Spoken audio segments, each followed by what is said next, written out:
بسم الله الرحمن الرحيم بسم الله الرحمن الرحيم إن الحمد لله نحمده ونستعينه ونستغفره ونعوذ بالله من شرور أنفسنا ومن سيئات أعمالنا من يهديه الله فلا مضل له ومن يضلل فلا هادي له أشهد أن لا إله إلا الله وحده لا شريك له وأشهد أن محمدا عبده ورسوله أما بعد السلام عليكم ورحمة الله وبركاته. All praise belongs to Allah subhanahu wa ta'ala, who has given us yet another opportunity to continue our study session in this Aqidah class. We are studying Uthool Thalatha, the Sharh of Sheikh Fawzan ibn Fawzan, Hafidhahullah. This is going to be our 12th lesson, today being the 28th day in the month of Jumada Thani, 1441, after the historic hijrah of Prophet Muhammad sallallahu alaihi wasallam from Mecca to Medina, which is equivalent to the 23rd day in the month of February 2020, the Christian era. Last week, we started discussing the last part of the first Risala, which is the culmination or a summary of everything that has been said in the Risala itself. Sheikh made mention of 4 things that are obligatory upon each individual, like seeking for knowledge, al-ilmu wal-amalu bihi wad-da'watu ilayhi was-sabru ala al-adha fihi. Seeking for knowledge, acting upon the knowledge, calling others onto that knowledge and action, then being patient in the harms that will come your way when you call people to seek for knowledge and to act on the knowledge. Now, then Sheikh now said the reason for that is the statement of Allah subhanahu wa ta'ala, Surah Al-Asr, where Allah says, وَالْعَصْرِ إِنَّ الْإِنسَانَ لَفِي خُسْرٍ إِلَّا الَّذِينَ آمَنُوا وَعَمِلُوا الصَّالِحَاتِ وَتَوَاصَوْا بِالْحَقِّ وَتَوَاصَوْا بِالصَّبْرِ. Now, this now summarizes these 4 things that are obligatory upon each individual Muslim. Now, Sheikh now backed it up also with the hadith, with the statement of Imam al-Bukhari in Sahih Bukhari, where it says, Babu al-ilmu qabla al-qawli wal-amal. The chapter that speaks of having knowledge first before speaking and even acting. You have to have knowledge. A lot of challenges that we face today, people have issue of comprehension. Isn't it? Simple thing they don't comprehend. Instead of asking for clarity, then it becomes a big deal. Then you go ahead and act based on your faulty understanding, then that action is not going to be accepted by Allah subhanahu wa ta'ala. So you have to seek for knowledge first before you can speak, before you can act. Imam al-Bukhari brought that in us. And Imam Bukhari now buttressed his title with the statement of Allah subhanahu wa ta'ala, where he says, وَالدَّلِيلُ قَوْلُهُ تَعَالَى فَعَلَمْ. No, seek for knowledge, be informed. أَنَّهُ لَا إِلَهَ إِلَّا اللَّهِ وَاسْتَغْفِرْ لِذَنْبِكَ. Know that there is no deity worthy of worship except Allah subhanahu wa ta'ala. وَاسْتَغْفِرْ لِذَنْبِكَ, and seek forgiveness for your sins. Now, فَبَدَأَ بِالْعِلْمِ. Allah subhanahu wa ta'ala started with knowledge. فَعَلَمْ قَبْلَ الْقَوْلِ وَالْعَمَلِ, before speech and action, which is وَاسْتَغْفِرْ لِذَنْبِكَ أَنَّهُ لَا إِلَهَ إِلَّا اللَّهِ وَاسْتَغْفِرْ لِذَنْبِكَ. Now, we started explaining the first part, which is as-sabru ala al-adha fihi. That was what we discussed last week. We stopped at qawluhu, that is the second to the last line, page 16, the old book. The new book is what? 17. Second to the last line on page 16. Qawluhu, now we're going to do an expository of the surah itself, Surah Al-Asr. Qawluhu, yani the statement of Allah subhanahu wa ta'ala, wal-asr, Allah took an oath with the absolute time, yani az-zaman. هذه المسائل الأربعة يجب أن تتعلمها بالتفصيل. These four issues,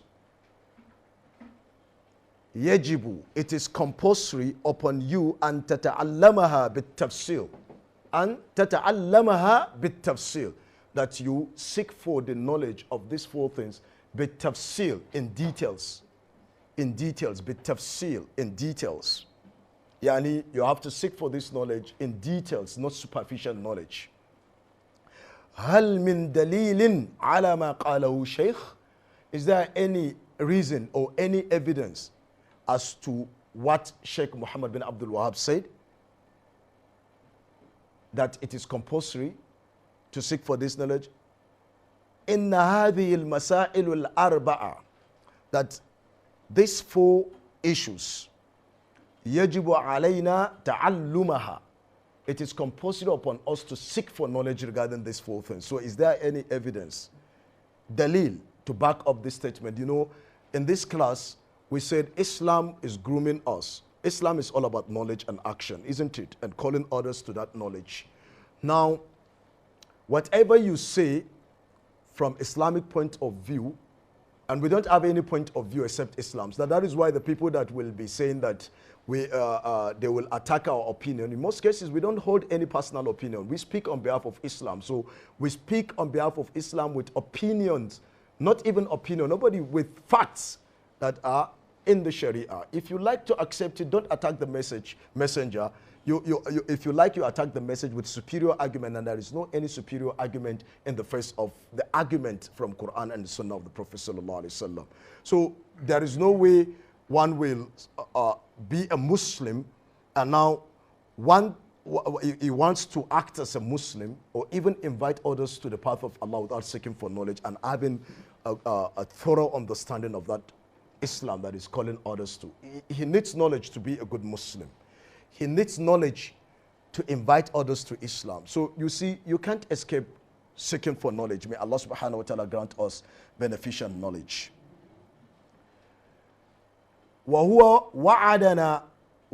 وعدنا أنه لا يقول شيئا إلا بدليل. Sheikh has already promised us, isn't it? He said bil adilla from the beginning of the Risala. Sheikh has already promised us that he's not going to tell us anything except with evidence. Because we said Islam is based on that. قُلْ هَذِهِ سَبِيلِي أَدْعَوْ إِلَى اللَّهِ عَلَى بَصِيرَةٍ أَنَا وَمَنِ اتَّبَعَنِي.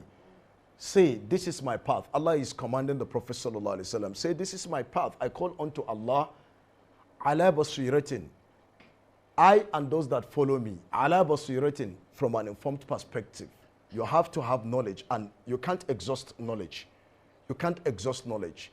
You know, you just have to keep seeking for knowledge, and inshallah, the more you exert your effort in seeking for knowledge for the sake of Allah, for the right reasons, Allah subhanahu wa ta'ala opens up the doors of understanding for you. Fattaqullah wa yu'allimukum Allah. Fear Allah, and Allah is going to enrich you with knowledge. So knowledge is not gotten from extensive reading. Knowledge is a light that Allah subhanahu wa ta'ala gives to whom He likes. Well, that's when you have made sincere your intention regarding that knowledge, that you're seeking for the right purpose. Sheikh had already promised us, أَنَّهُ لَا يَقُولُ شَيْئًا, that he's not going to say anything at all. He's not going to say anything إِلَّا بِدَلِيلٍ, except with evidence. فَأَيْنَ الدَّلِيلِ إِذَنْ, then where is the dalil for this statement that Sheikh said it is compulsory upon us that we should learn these four things? فَأَيْنَ الدَّلِيلِ. You said, I'm not going to teach you anything without backing it up with evidence.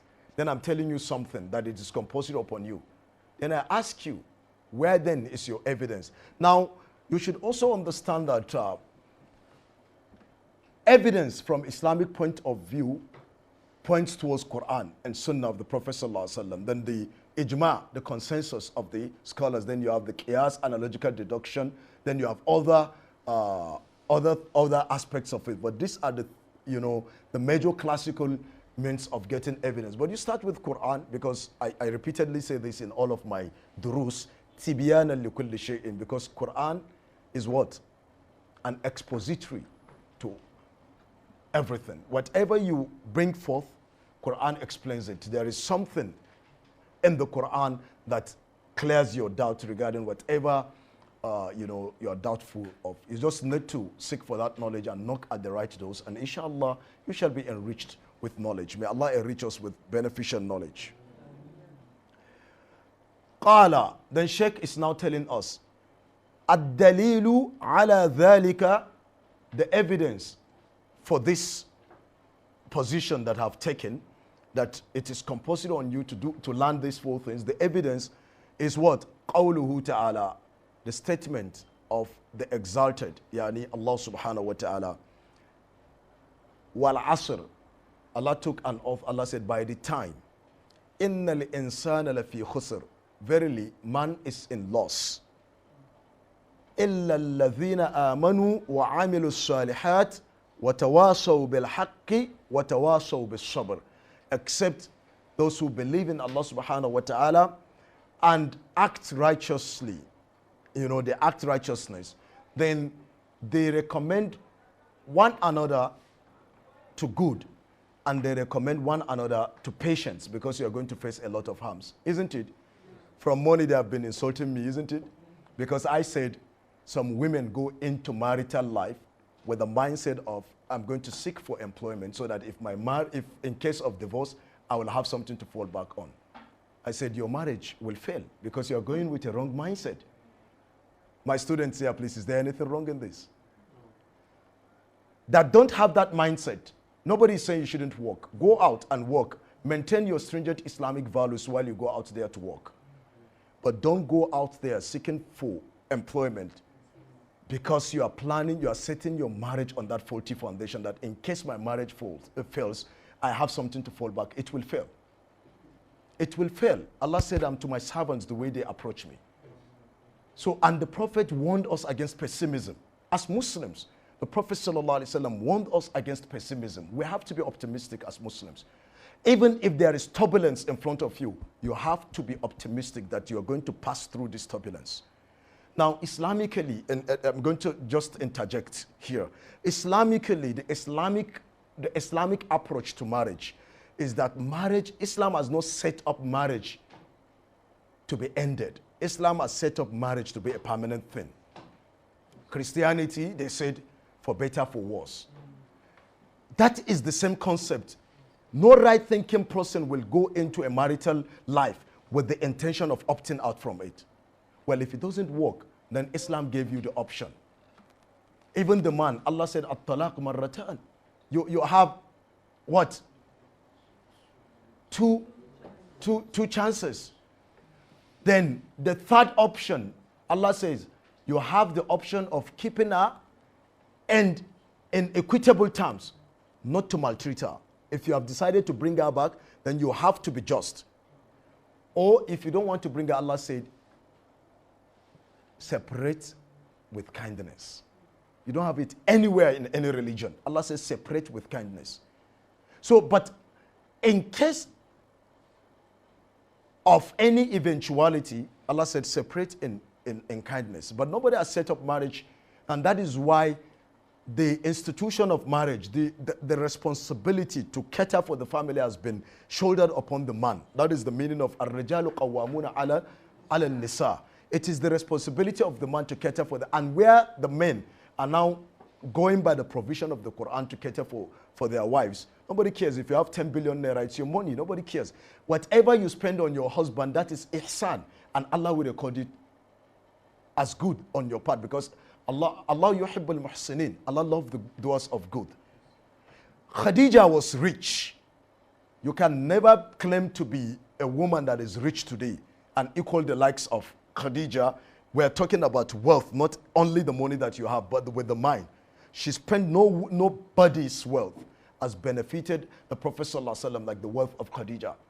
But she never for once said, I was the one taking care of the family, or I was the one feeding. She saw it as ihsan, as an act of goodness.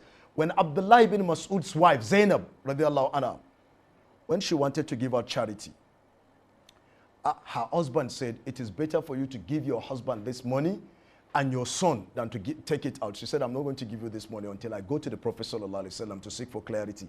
This is the mindset of a Muslimah. But today, the Muslimah of today, they want everything to be understood from their point of view, not from Quran. And you call yourself a Muslimah.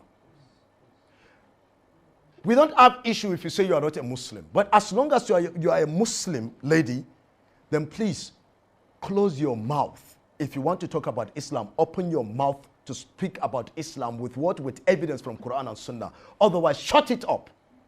You can kill me for this statement. I don't care. It is you that is after maybe fame and wealth, and you want some people to recognize you. I don't care about all those things. They don't mean anything to me. Do you understand? But we have to say the truth. But if you are a Muslim or even a Muslim man, if you want to talk about Islam or something that has connotation to your religion, if you don't have knowledge about it, keep your mouth shut. Otherwise, it will land you to hell. You can misinterpret this also to say that I say you're going to hellfire. Good luck. But the reality is, she said, I'm not going to give you my wealth. The wife of Abdallah ibn Mas'ud. She said, I'm not going to give you this charity. I'm taking it out. She said, because it was the Prophet sallallahu alaihi wasallam that preached to us to give out in charity. So she was inspired by the preaching of the Prophet sallallahu alaihi wasallam to give out in charity. So she said, the Prophet asked us to give out in charity, and I want to give out in charity, but not. The husband now knew of it. Abdullah ibn Mas'ud knew every verse of the Quran and the sabab al-nuzul of every verse of the Quran. Yet he was a poor man. To show you that wealth is not all about it. You're talking about financial independence. Who cares? Who cares? Whenever my father tell me that get a government job so that you can have financial independence, I said financial independence is in the hands of Allah. Today I live comfortably. Wallahi, I tell him, I'm not going to work for government. Or maybe I have some, but not as working from. I'm not saying because I have a professional life. I'm working, but I say I have a professional life. I said I don't want to work that way because of what I've chosen to do in life. If I want wealth today, the way you people are fighting after this world, maybe Allah would have opened up that door for us. But I've chosen to be on this path because this is the path I love. This is what I'm passionate about. So when people think, they look at things from material, debating. You are debating. The only issue to debate about a marriage is your financial independence. What about other things? How many people are multi-billionaires, women? But does that guarantee your safety or your sanctity or even your happiness? Is it about money? Is it about money? You are talking about financial independence. Go and look at many women that have made it in life and have money. But they want that life. You think it's about financial independence and they're arguing there, talking about financial plan B. What sort of mentality is our ladies having today? How are they? Then they now fight for divorce and financially independent. I say, no, you are setting your marriage. Now back to what I was saying. The Muslimah of yesteryears, not the Kardashians that you're copying, not the filthy people that you see as your role models. Zainab, the wife of Abdullah ibn Mas'ud, when the husband said, it's better for you to give me your charity than to take it out. She said, I'm not going to give it to you. That was the human, you are talking about women's rights, but that was a woman that knows her rights. She said, I'm not going to give you the money. I will go to the Prophet. Today is the Prophet in our midst. So today you go back to Quran and Sunnah. If you want to, if you are a Muslim, go back to Quran and Sunnah before you open your mouth to talk about things you know nothing about. Not claiming any monopoly of knowledge. We don't know anything. But that which we know, we're sure of. And we cannot keep quiet because of some people, like one very public figure told me that he doesn't even go after what those people say on Facebook about him and Twitter. He said in the next 20 years or 100 years, nobody is going to remember the rubbish they wrote about him. They're going to remember the legacy he leaves behind. Wallahi, that was what someone told me 4 days ago. So he doesn't even go after those messages that people keep insulting him because they have a tendency of misinterpreting his messages. He said, no. He said in 200 years' time, nobody is going to go after your miserable Facebook and Twitter insult on someone. The legacy you leave behind. Isn't it? We're teaching people what Allah subhanahu wa ta'ala has commanded us to do. You write your rubbish, inshallah, our message will be there. Many scholars have died. Their message is still we're benefiting from their messages today. So she went to the Prophet sallallahu alaihi wasallam. And the Prophet sallallahu alaihi wasallam said to her, your husband has more right to your charity than an outsider. It's not an obligation upon you. But your husband, Abdallah, Sadaq Abdallah, kama qala Rasulullah sallallahu alaihi wasallam, say Abdallah has spoken the truth. Yani Ibn Mas'ud. It was now that she has the power now to give him the sadaqah, because now she has resorted back to the Prophet sallallahu alaihi wasallam. You that is talking today, which hadith are you using to back up your claim? Which verse of the Quran are you using to back up your claim? Your very shallow mentality. If you leave me by my logic, it will fail me. I know nothing. What logic do I have? So you have to resort back to Quran and Sunnah. If we are to sit down, me and you, to talk about logic, maybe you defeat me. I don't have any logic. I know nothing. I have no any knowledge. It's only what is in Quran and the Sunnah of the Prophet sallallahu alaihi wasallam. And that is why you will never be able to defeat what is in Quran and Sunnah. It is not me that you are debating. Isn't it? Yes. You can defeat me if you are debating me, but you can't defeat Quran and the Sunnah. And I don't subject Quran and Sunnah to my interpretation. You all are seated here. Our interpretations are based on what the Salaf said, and we give you references. So if you are too lazy to go back to the references we keep giving in our durus, it is your cup of tea. You know, and people will say some things, Malan, sometimes you have to not respond to certain, but I say you don't know our approach to certain issues. Here we read, isn't it? Some people, Sheikh Uthaymin said, or is it in our Riyadh al-Salihin? He said, if you show them the sun that is in front of them, that this is the sun, wallahi, they will argue with you. Sheikh Uthaymin said there is no need debating these people because they are given to that. So when PenAbdul writes, this is what they would discuss in their private meetings. This thing is wrong. The moment PenAbdul says the same thing is wrong, then it is right to them. Because they have to be on the opposite side of PenAbdul, isn't it? They have to be on the opposite side of that. So let them understand that you never impact on people without having the certain voices. So which means our message is going out there. That's it. The Prophet sallallahu alaihi wasallam is the most knowledgeable, most wise of all of us. Yet, people still challenge his statements today. So you want to please people? Tough luck.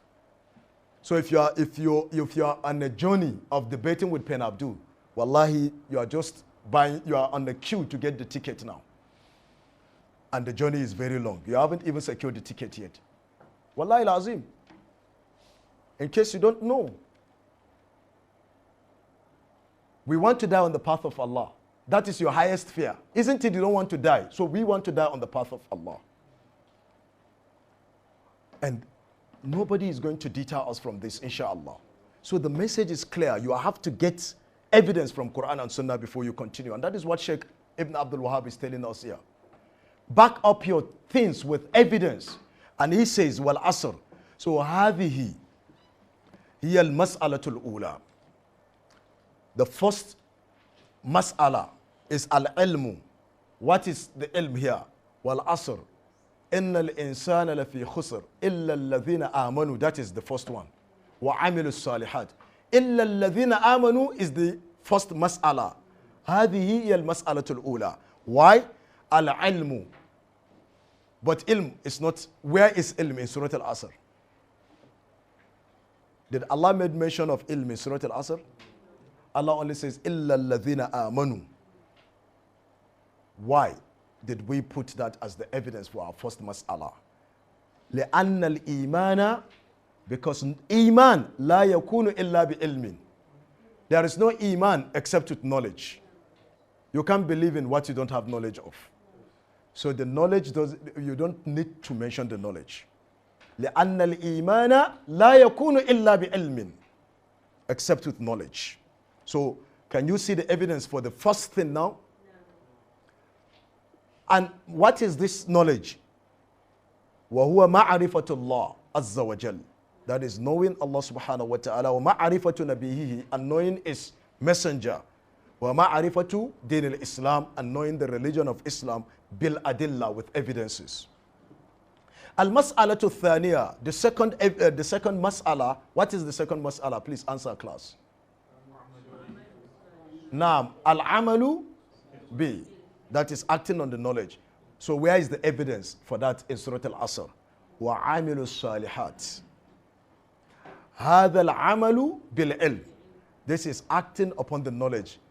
إِلَّا الَّذِينَ آمَنُوا الْإِيمَانُ لَا يَكُونُ إِلَّا بِعِلْمٍ إِلَّا الَّذِينَ آمَنُوا وَعَمِلُوا الصَّالِحَاتِ هَذَا الْعَمَلُ بِالْعِلْمِ. This is acting upon the knowledge. That is the second evidence. Al-mas'alatu thalitha, the third evidence, وَتَوَاصَوْا بِالْحَقِّ.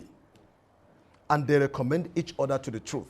We explained last week what this truth is. Who can give me what Hassan al-Basri, what is the interpretation of Al-Hassan al-Basri and Imam Qatada regarding Al-Haq? No. Al-Hassan al-Basri, Imam Qatada, what did they? Quran.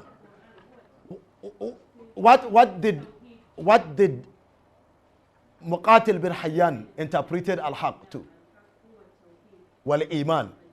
This is the interpretation of whom? Of Muqatil bin Hayyan. Isn't it? This is the interpretation of, this is not PenAbdul's interpretation, isn't it? We say Al-Hassan al-Basri. Al-Hassan al-Basri was named Al-Hassan by one of the wives of the Prophet sallallahu alaihi wasallam. Khairut Tabi'in is one of the best of the followers in the Ahl al-Basra, according to the people of Basra. Al-Hassan al-Basri.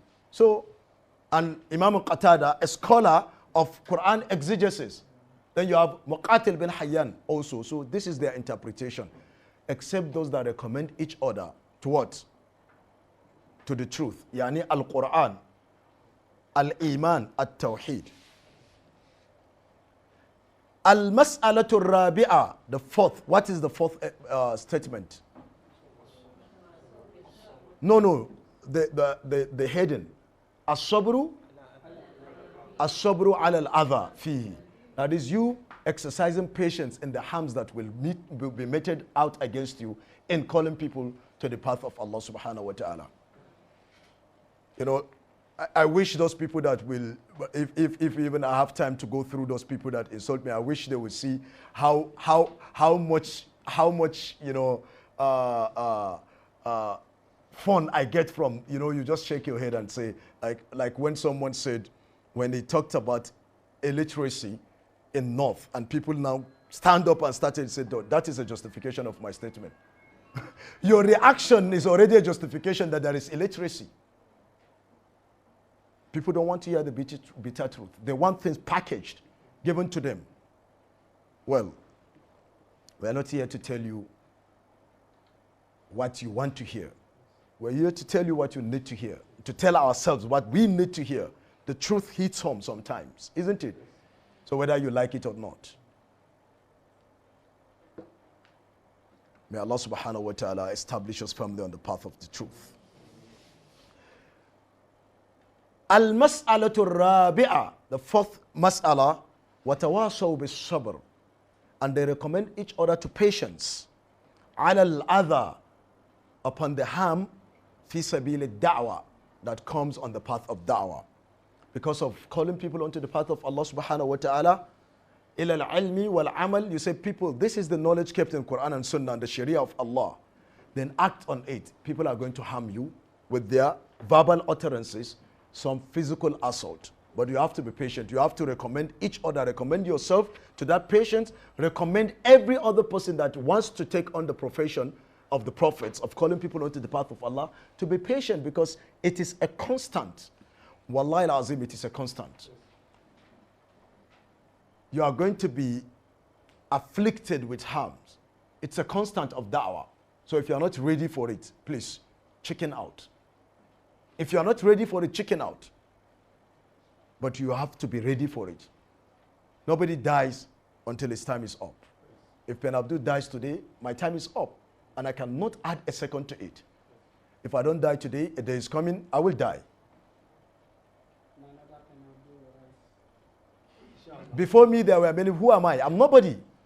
I'm nobody. A lot of people are preaching. If they kill you today, how many people are preaching in Abuja today? So you have to be patient. But the harms are going to come your way But you have to be patient. Allah is telling us this is compensation. Compensational statement. Yes, we know you're going to be harmed, but be patient because the end reward will make you to forget any harm that has ever come your way regarding us. قوله subhanahu, the statement of Allah, wal asr, by the time. Okay. Al-wawu, waw al-qasam. Wal asr. Was sama'i wa tariq. Wal najmi. Wal duha. Was shamsu. This wawun is called waw al-qasam. The waw of oath. Waw al-qasam.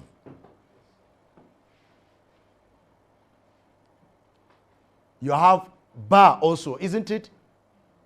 Billahi, isn't it? You have ta also, tallahi. All these are adatul what? Qasam. Wal asr. Ismun muqassamun bihi. Whenever you see waw al qasam, then there must be a name that has been sworn with. So was shamsu. Ash-shamsu ismun muqassamun bihi. أليس كذلك؟ والعصر واو القسم العصر اسم مقسم به. That is the name that Allah is taking oath with. Allah takes an oath with time. With the time. And what is going to be the condition of this in the grammar? Majrurun wa alamatu jarrihi al-kasra. Is going to be what? Kasra. Is majrur, isn't it? So was shams, isn't it? Allah said what? Wal asri. Wal asri. Al asru. Isn't it? But now wal asri. It is now kasra. Because it is what? Ismun muqassamu bihi. Was sama'i. As-sama'u. But was sama'i. Majrurun. Isn't it? Wa alamatu jarrihi al-kasra. So from as-sama'u, because of waw al-qasam, and ismun muqassam bihi is majrur. So it is was sama'i wa tariq. So wa tariq. Ko. Wal muradu bihi, and what is intended by wal asri, al waqt was zaman, time and periods, era, time and era, the past, the present, the future, and even the time that you live in now, your seconds and everything. Allah takes an oath with it. أقسم الله تعالى بالزمان والوقت وهو مخلوق. Allah took an oath with time and era because they are what? The creation. It is the creation of Allah. Wallahu jalla wa ala, and Allah subhanahu wa ta'ala, may he be exalted. يقسم بما شاء من الخلق. Allah takes an oath with whatever he likes from his creations. وَالْمَخْلُوقِ, as for the creations, us, لَا يَقْسِمُ إِلَّا بِاللَّهِ. Wallahi, we cannot take an oath with anything except with Allah, except by Allah. I swear by Allah. You can't even say I swear by any of the prophets or I swear by any of the angels. I swear by Allah. All that is left for the creations is to swear with Allah, but not with another creation of Allah. أليس كذلك؟ والله لا يقسم إلا بشيء لو أهمية. أهمية, importance, you know. أهمية. Allah does not take an oath with anything except something that has importance. إلا بشيء لو أهمية. وفي آية, and in that thing there is a sign, min ayatihi, from the signs of Allah subhanahu wa ta'ala. فهذا الزمان, this time, this era, في عبرة, lessons in time that people will learn. ولو أهمية, and time has importance. They say time is money. ولو أهمية. ولذلك, that is why أقسم الله بالعصر. That is why Allah subhanahu wa ta'ala took an oath with time. ولا يجوز لنا, it is not permissible for us أن نحلف بغير الله, that we should take an oath with other than Allah subhanahu wa ta'ala. Not permissible. You can't take an oath with the Prophet sallallahu alaihi wasallam. Now, I skipped what? وَبِاللَّيْلِ إِذَا يَغْشَى. Yani Allah took an oath bil asr, with time. وَبِاللَّيْلِ إِذَا يَغْشَى. Allah took an oath with night also when it envelops, isn't it? وَأَقْسَمَ بِالدُّحَى. Allah also took an oath with duha, the dawn, isn't it? أَمَّا الْمَخْلُوقِ. As for the creation, فَإِنَّهُ لَا يُقْسِمْ إِلَّا بِاللَّهِ. It does not take an oath with anything except by Allah subhanahu wa ta'ala. وَلَا يَجُوزُ لَنَا. It is not permissible for us أَن نَحْلِفَ بِغَيْرِ اللَّهِ. And we take an oath with other than Allah subhanahu wa ta'ala. The Prophet sallallahu alayhi wa sallam said, قال صلى الله عليه وسلم, the Prophet sallallahu alayhi wa sallam said, مَنْ حَلَفَ بِغَيْرِ اللَّهِ فَقَدْ كَفَرَ أَوْ أَشْرَكَ. Whoever takes an oath, swears with other than Allah, that person has committed shirk, or that person has become a kafir, has committed kufr, or ashrak, or he has committed shirk. One of the two. This hadith akhrajahu Abu Dawud. This hadith has been narrated by Abu Dawud wa Tirmidhi, and Imam Tirmidhi wa Ahmad in his Musnad, and Imam Ahmad min hadith Abdallah ibn Umar, from the hadith of Abdullah ibn Umar radiyallahu anhu, wa sahahahu al-allamatu al-Albani fi sahih sunan Abi Dawud. Sheikh Nasiruddin al-Albani has authenticated the hadith in the sahih sunan Abi Dawud.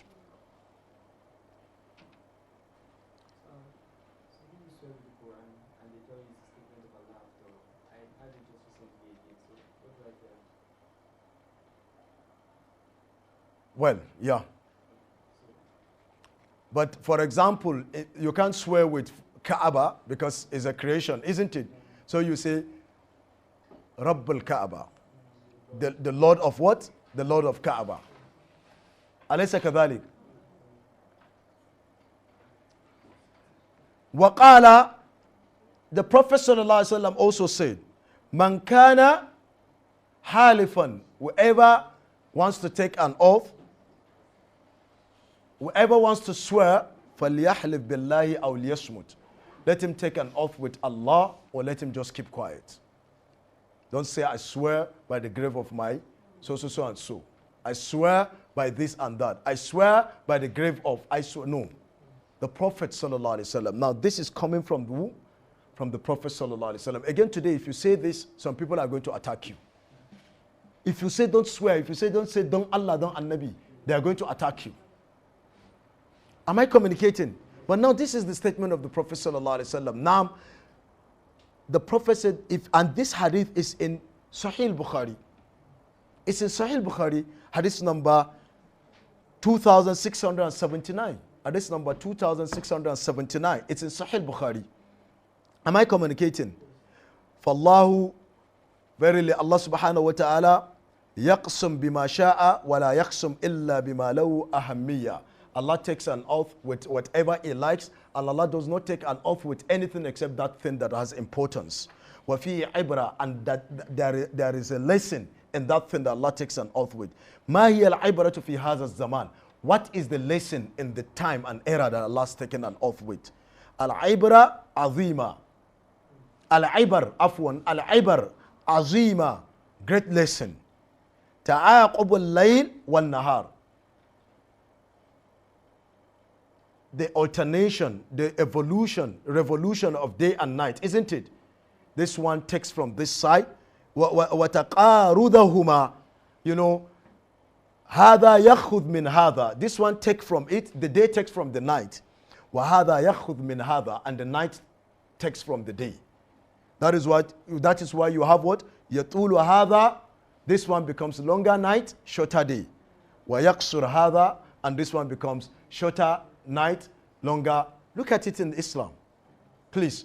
Now, when you say something like this now, people think there is no knowledge in Islam. But is it? That is why you have longer days and shorter nights. And you have shorter nights, longer days. From the signs of Allah subhanahu wa ta'ala. That is why Allah is taking a note with time. This is time. It happens within the vicissitude of time. Am I communicating? That is why Allah takes an oath with it.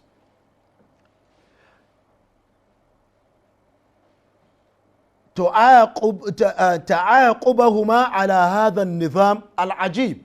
You know, the revolution upon this nizam, this pattern that Allah subhanahu wa ta'ala set it up upon, it doesn't fail, isn't it?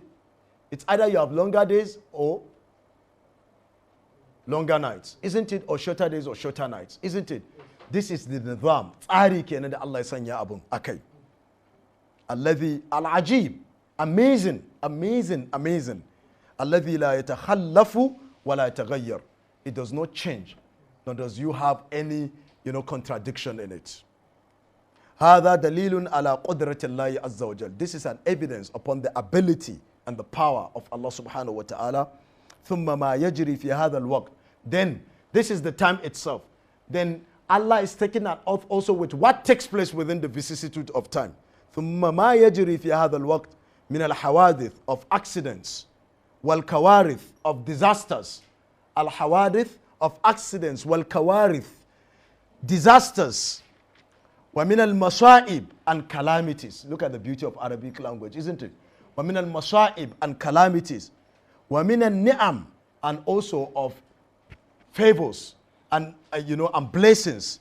وَمِنَ الْخَيْرَاتِ and of good things that happen in time, isn't it? مَا يَجْرِي فِي هَذَا الْوَقْتِ what occurs. مَا يَجْرِي فِي هَذَا الْوَقْتِ what occurs within this time. هَذَا مِنَ الْعِبْرَةِ this is from lessons to take heed from. وَكَذَلِكَ فَإِنَّ اللَّيْلَ وَالنَّهَارِ. Do we stop here? Let us stop here. Whatever we have said that is consistent with the truth, may Allah subhanahu wa ta'ala reward us. Where we have made mistakes, may Allah subhanahu wa ta'ala forgive our shortcomings. سبحانك اللهم وبحمدك أشهد أن لا إله إلا أنت أستغفرك وأتوب إليك. Now, our hadith, quickly. Abdul Karim, that is. Please, our hadith. No mic today. Okay.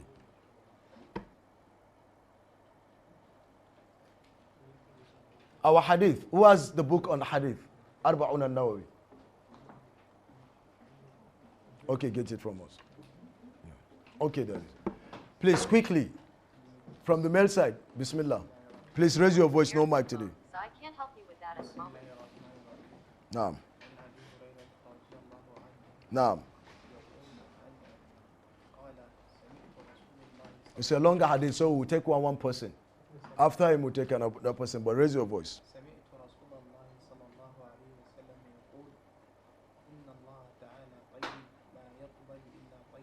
Naam. Naam. Naam. Naam. Naam. Naam. نعم ثم ذكر الرجل رجل يطيل السفر أشعث أكبر نعم يمد يديه إلى السماء نعم يا رب ومطعمه حرام ومشربه حرام وملبسه حرام وغذي بالحرام فأنى يستجاب له. ممتاز. Allah yubarik fik. Excellent, mashallah. Then the ladies challenge, we're in the world of gender equality. We're in the world of gender equality. Now the ladies challenge now. Our mothers and sisters and daughters. Now. Now. Now. Now. Now. Now. Now. نعم نعم يا أيها الرسل كلوا من الطيبات واعملوا صالحا وقال تعالى يا أيها الذين آمنوا كلوا من طيبات ما رزقناكم ثم ذكر الرجل يطيل السفر أشعث أكبر يمد يديه إلى السماء نعم يا رب ومطعمه حرام ومشربه حرام وملبسه حرام وغذي بالحرام فأنى يستجاب له. This is more excellent than the first one, no correction, isn't it? So the gender fight is over in this Akida class. The women have it, isn't it? The gender fight is over in this Akida. So you see, this is what a Muslim woman can do. Our mothers are here memorizing a whole hadith of the Prophet ﷺ with the narrator of the hadith, then our woke Muslims are speaking English there. You know, they are there busy speaking English and using their opinions, while our mothers are here memorizing the hadiths of the Prophet sallallahu alaihi wasallam. So we are not losers, isn't it? Wallah, we are not losers. We are not losers. We are people that are doing the right thing.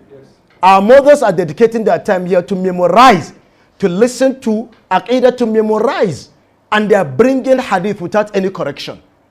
The rawi of the hadith, the matan of the hadith, and what? The book reference of the hadith. So we can go home and sleep and know that the daughters and the sons that will come from these mothers will be people, inshallah, that will champion the cause of, imagine someone challenging Quran and Sunnah because she is highly opinionated. What type of child is she going to raise? What type of child is she going to raise? But imagine our mothers here memorizing hadith of the Prophet sallallahu alaihi wasallam, dedicating their time. Nobody is paying them for doing this. But sending miye kamata. They have things doing, isn't it? But dedicate time. We all have things doing, isn't it? But you have to dedicate time because this is primary. In case you don't know, my architecture is secondary. Wallahi, architecture is secondary in my life. I swear to Allah. My primary responsibility is to preach Islam. Allah will take care of my life. That's it. It is you that is bothered about this thing. Go and ask at the university. I never waste my time doing things. I did the basics. Even at the university, I say, I'm here to, the primary responsibility to be on the face of earth is to worship Allah, to invite people to the path of Allah. Wherever I find myself in, I remind myself that that is the primary responsibility. Every other thing is an acquired responsibility. So my being an architect is an acquired responsibility. I need it to free myself from begging of men and to be able to speak the truth that we're saying today so that nobody will say, it is in the hands of Allah. If it is through your hand, we will come and do it legitimately. Isn't it? Yes. I won't beg you that there is no food in my house, come and feed me. We will ask Allah, then Allah will provide, inshallah. Allah ji kamala albani abin da yake cewa kenan. Babu wani ko wani lokaci ma kace yana gina markas ɗinsa kace zaka kawo kuɗi ba mu son kuɗin ka bari mu yi da kanmu gobe ka zo kai mana gori cewa kai ka bada kuɗi aka gina misali. That is doing da'wah with purpose, wallahi. May Allah subhanahu wa ta'ala establish us firmly on that path. Oh, sorry. الحديث الحادي عشر عن أبي محمد الحسن بن علي بن أبي طالب سبت رسول الله صلى الله عليه وسلم وريحانته رضي الله عنه ما قال حفظت من رسول الله صلى الله عليه وسلم. I memorized because he was a young lad. I memorized from the Prophet صلى الله عليه وسلم. He said دع ما يريبك إلى ما لا يريبك. Everyone is going to memorize this. Hey, thank God. Adi Abel Kiss, we are going to bring this one next week. وقال الترمذي حديث حسن صحيح. Isn't it? So دع ما يريبك دع ما يريبك إلى ما لا يريبك. Leave that which you are in doubt of to that which you are what? This hadith has been narrated by the grandson of the Prophet sallallahu alaihi wasallam. So you memorize this hadith, inshallah. Subhanakallahumma bihamdika, la ilaha illa anta, astaghfiruka wa atubu ilayk.